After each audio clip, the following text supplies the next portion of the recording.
Freedom24, MyInvestor. If you are looking for an investment broker to help you along your way, you're in the right place. We're going to explore both of these platforms, both Freedom24 as well as MyInvestor. We want to know what they're actually offering you. So let's get into it. Let us look at Freedom24 now. So Freedom24 actually offers competitive fees for trading stocks, bonds, ETFs, and much more, making it a very cost-effective option. You can actually also access a wide range of financial instruments, including Forex, and a bunch more for more diverse investment strategies. You can leverage advanced technical analysis tools and real-time market data for more informed, data-driven decisions, and you can take control of your investment on the go with a fully functional mobile platform.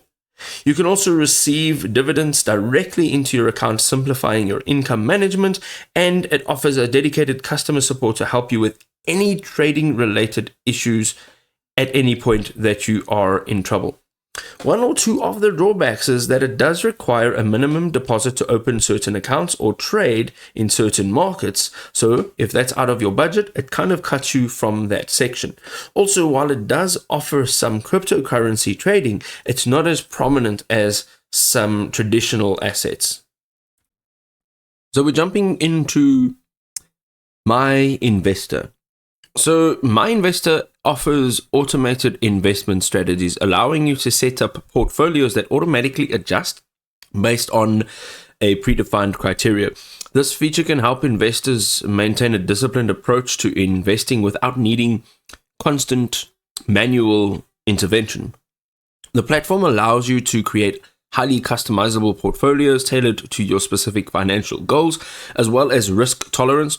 And the customization can enhance returns by aligning investments closely with your individual investor needs. MyInvestor also provides options for sustainable investing, enabling you to align your investments with environmental, social, and even governance criteria. The feature is very appealing to investors who prioritize ethical considerations alongside their financial returns. One or two of their drawbacks is that it has a higher minimum investment requirement. So it may have a bit of a higher requirement compared to some other platforms.